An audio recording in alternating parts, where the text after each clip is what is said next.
بسم اللہ الرحمن الرحیم۔ رمضان سے پہلے رزق میں برکت لانے والے 5 اعمال۔ نمبر 1، صدقہ و خیرات۔ صدقہ و خیرات دینا تاکہ اللہ رزق میں اضافہ کرے۔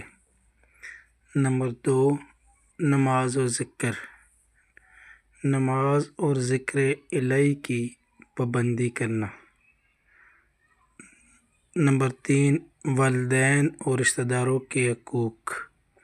والدین اور رشتہ داروں کے حقوق ادا کرنا۔ نمبر 4، حلال کمائی۔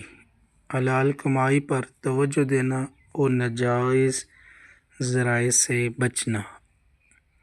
نمبر 5، قناعت و شکر گزاری۔ قناعت اور شکر گزاری کا دامن نہ چھوڑنا۔